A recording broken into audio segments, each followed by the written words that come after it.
결국은 뭐냐면 이 모자는 뭐로 되어 있습니까?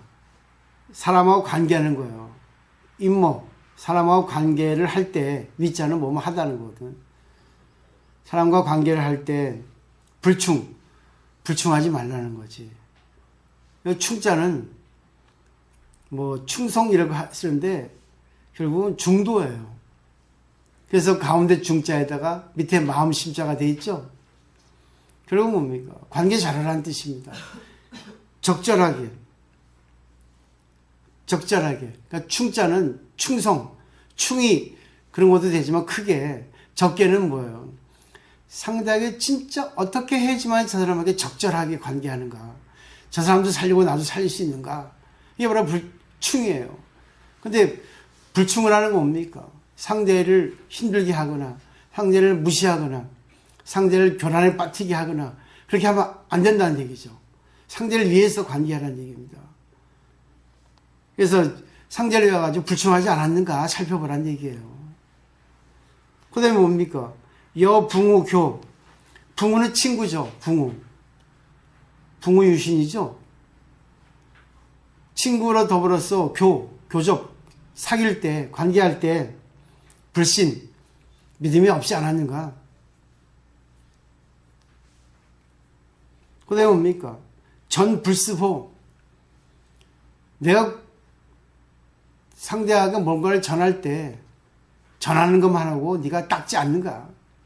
그래서 그러잖아요. 말하지 말라고 가르치지 마세요. 당신이 말고 가르치는데 당신은 못하잖아. 저도 안 하잖아요. 제가 그냥 이 강의할 때는 어쩔 수 없이 전해드리지만 늘 일반적인 관계할 때는 내가 얘기합니까? 안 하죠. 절대 얘기하는 거 듣고만 있지. 잘했든 못했든 듣고만 있어. 그리고 저는 그러잖아요. 하나 기술적인 게 스스로 그 사람을 하여금 느끼게 해주지. 밀었다 땡겼다 하면서 그렇게 하려고 노력을 하지. 그리고 내가 얘기를 해서 받을 사람 같으면 얘기하고 이 사람 못 받을 것 같으면 얘기 안 해요. 아직 멀었어. 공부 더 하고 와.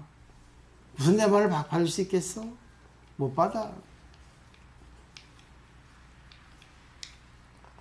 이런 말이에요. 재밌죠? 그죠? 네. 그 다음에 이제 말의 힘이라는 거는, 이제, 보세요. 집에서 읽어보시는데, 결론이 뭔지 아시냐면, 마지막 글을 읽어보시면 다 이제 이해가 돼요. 결국 상대하고 관계할 때, 상대를 볼 때 저 사람은 나쁘다. 저 사람은 좋다. 저 사람은, 평점 몇 점이다. 나하고 관계할 때 상대가 자기가 평점을 내립니다. 이 사람은 평소에 종합점수가 이 정도야. 그죠? 근데 그거를 딱 보되 거기에 딱 고정관념이 찍혀버리면 선입견이 돼버려요. 그러면 선입견이 돼버리면 그렇게 관계를 합니다. 상대가 아무리 좋은 말 하더라도 선입견에서 나쁘게 받아들여. 아무리 나쁜 말이라도 선입견이 있으면 좋게 받아들여. 근데 그렇게 하더라도 두 번째는 뭐예요? 의탁에서는 돌리라는 거죠. 아니야. 좋은 것도 있고 나쁜 것도 있지. 항상 그래요. 그래서 불교에서는 공을 주장하죠. 또 불사선 불사악이라고. 모든 것은 반야를 의지해야 된다고. 그게 바로 제8 아리아식이에요. 이걸 좋게 생각하면 이렇고 나쁘게 생각하면 이런데, 자, 그럼 좋지도 않고 나쁘게 생각하지 말자. 이 생각하면 마음에 해탈이 좀 생겨요. 아, 그렇네. 나쁘게만 생각할 필요 없잖아. 좋게 생각하니까, 야, 좋게도 생각할 수 있구나. 근데 단지 그때 이제 자기 업력이 나옵니다. 관성의 법칙에 있어서 좋게 생각해야 되는데 나쁘게 생각하는 척 끌려가거든. 자기도 모르게. 그게 업력이에요. 그때 깨달아는 얘기입니다. 현실을 보라는 거지. 아니야, 있는 거 들어보자. 좋지도 않고 나쁘지도 않잖아. 그러면 저 사람을 바꿀 수 있냐, 바꿀 수 없냐에 따라서 자기 판단해가지고 바꿀 수 있으면 자기 판단해서 하고, 바꿀 수 없으면 뭐예요? 아, 그냥 받아들이면 돼. 아, 감사합니다. 당신의 그 모습을 통해서 내가 배웁니다. 고맙습니다. 가르쳐 주셨어. 그게 인연법이에요. 딸도 그렇고 남편도 그래요. 근데 거기서 자기가 이 정도로 치면 1 정도 얘기해 주는 것도 있고 또 9 정도 얘기해 주는 것도 있고 그 자기가 알아서 어느 정도 정도를 갖다가 분별하시라고요. 살짝 맛을 보게 해주든지 아니면 세게 충격을 주든지 아니면 그냥 받아서 넘겨버리든지 어느 것도 다 필요해요.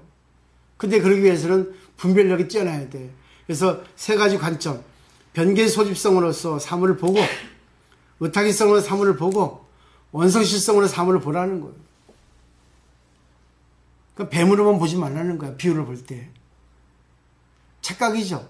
실체하지 않는데 뱀이라는 게 없는데 새끼줄인데 새끼줄만 보면 되겠습니까? 새끼줄의 근본은 뭐예요?